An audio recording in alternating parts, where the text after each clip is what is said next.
Last time, I took a break from unicycling to connect with Brad Armstrong.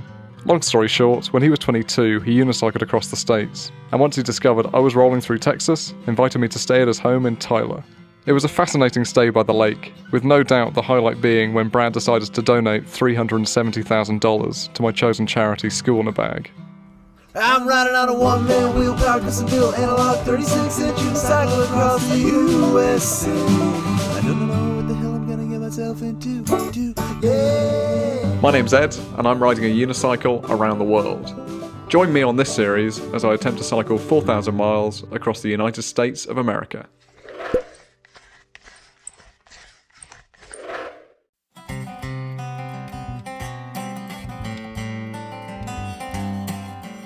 Back on the road, riding through Texas, I had just 2 months on my US visa left to cover the final 1,700 miles to my endpoint in New York City.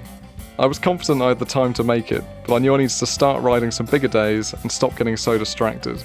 Just 3 hours after leaving Brad, I got distracted. 750 with one down for no time.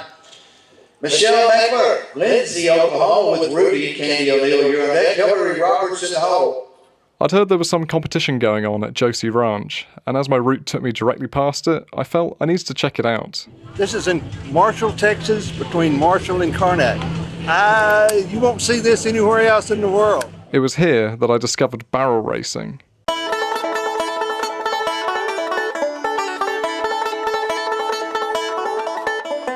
The basic rules, as far as I understood them, was that you take 3 barrels and a horse. Having a horse seems pretty fundamental to all this. And then you're timed individually as you race around them. You can choose to go around the left barrel or the right barrel first, doesn't seem to matter, but the important thing is that you don't knock them over. The timer stops as you pass back through the gates. At some point, word got around about me and what I was doing, and I found myself on top of a horse.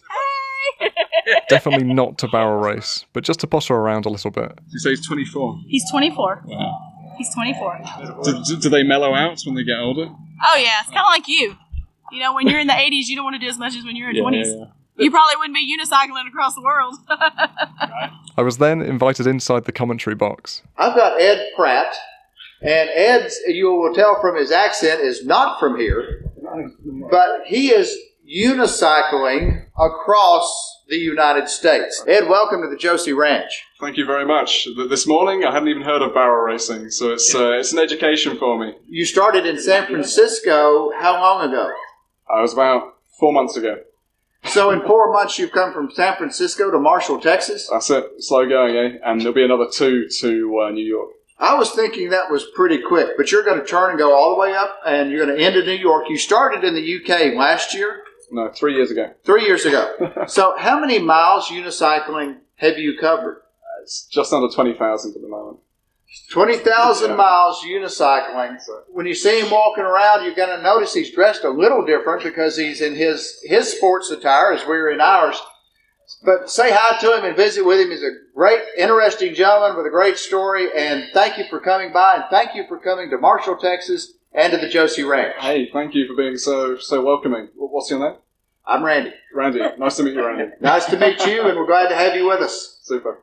All right, we're going to go back to barrel racing. We're going to let him do some more. I briefly met Martha Josey, who I learned was a pretty big deal in the barrel racing world. I didn't realise it was an Olympic sport. It's not typically an Olympic sport, but she rode in the Olympics. Wow. Winning many major competitions over the course of 5 decades, she owned this ranch with her husband and told me that even at her age, she still enjoys riding. It's been going for over 50 years, is that right? Look at the finish now. And you were there for year 1? I'm 80 and I still ride a horse every day. Wow. I only hope I can say the same thing about unicycling when I'm 80. I was really happy I'd taken the couple of hours to see Josey Ranch, and I was grateful to everyone that made me feel so welcome. But I was still conscious that any time I was stopped, New York wasn't getting any closer. So I jumped back on my uni, determined for the next couple of weeks to be less about distractions and more about riding some big miles.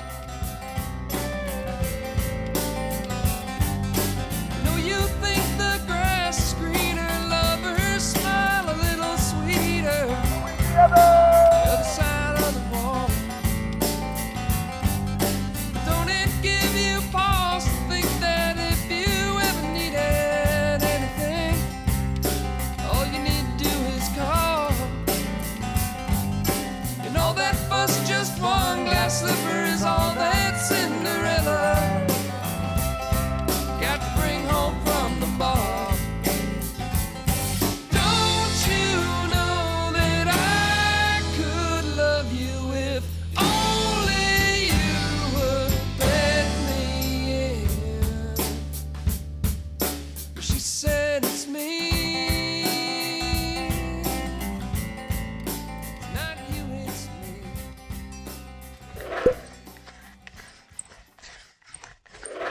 If you're one of the people that have decided to support me on Patreon, then thank you very, very much. I really hope you're enjoying watching these episodes a week early.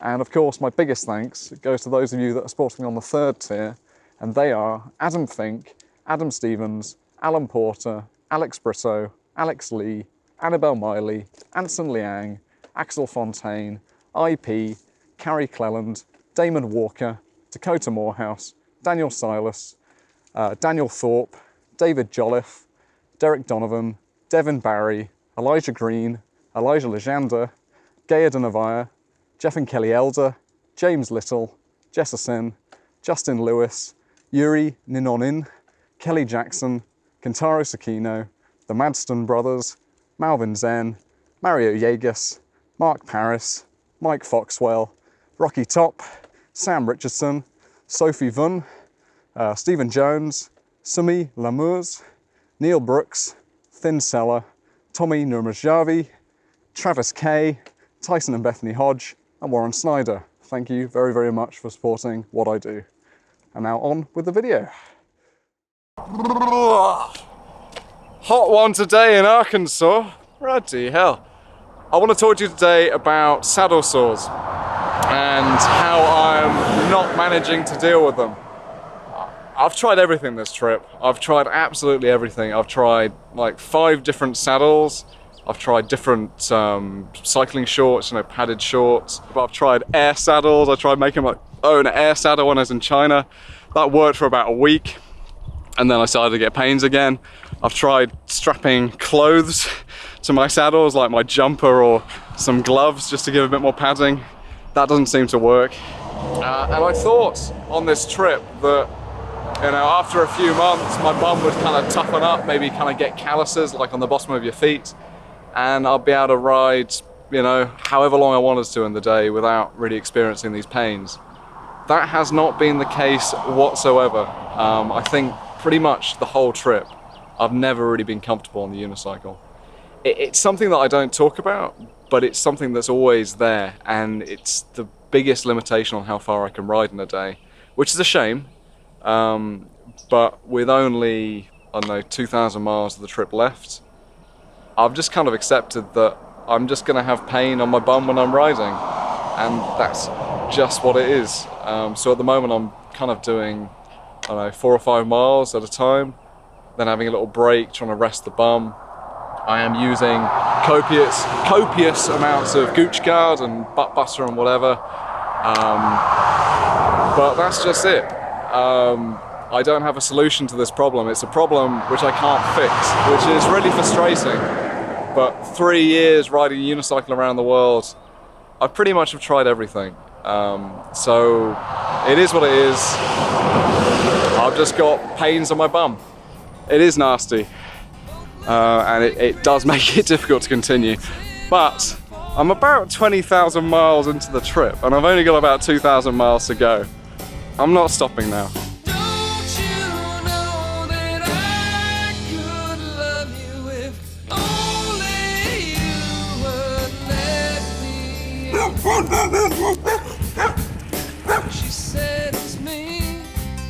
I rolled onwards through the flat farmland of Arkansas, doing my best to negotiate the angry dogs and inconsiderate pickup truck drivers.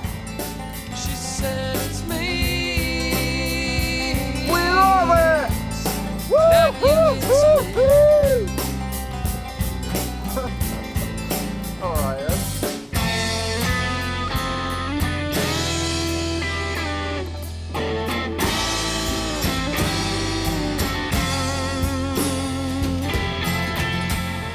That's the Mississippi!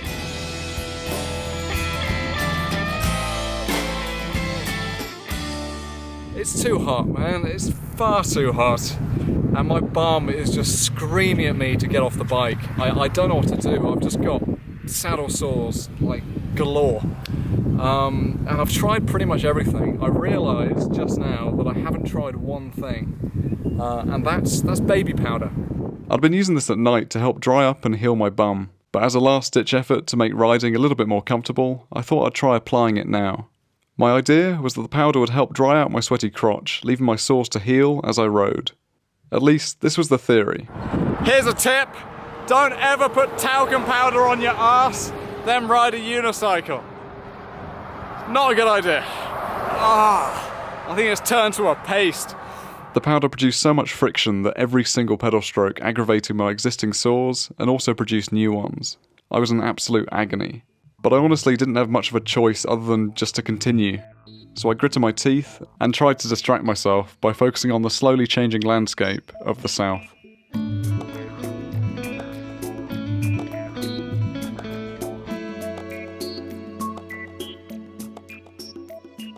Mississippi's local wildlife did a good job at helping divert my attention from the arseache. I found this chap by the side of the road. Oh, you're so cute. Hello. He looked like he wanted to cross, so I helped him out. Alright, dude. Cross the road. Then there was this fellow. I found this little hitchhiker attached to my back one afternoon. Ugh. That guy was in there. My tent zips had well and truly failed by this point, so in the mornings it wasn't unusual to wake up next to these legged creatures. And while it wasn't technically wildlife, I continued being harassed by dogs. Hey, dude! Hey, dude!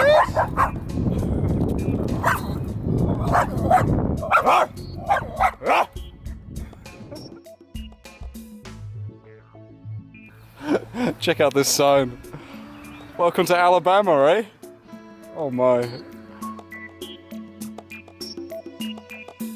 Despite my bum problems, I was actually making pretty damn good progress, and it was motivating to be crossing state borders so frequently. I'd entered Louisiana, Arkansas, Mississippi, and now Alabama, all within 2 weeks. Since leaving San Francisco, I'd ridden 2,800 miles, and with just over 1,000 left to New York, I was definitely getting there. This feeling of accomplishment definitely helped spur me on through this painful time. My sights were now well and truly set for Atlanta, Georgia, because this, excitingly, is where the American branch of Unicycle.com is based. If anyone could help find me a saddle sore solution, it was them. So I pressed onwards, eager to reach Atlanta and hopefully some saddle sore respite. But to find out if I ever do discover arseache alleviation, you'll have to come back next time.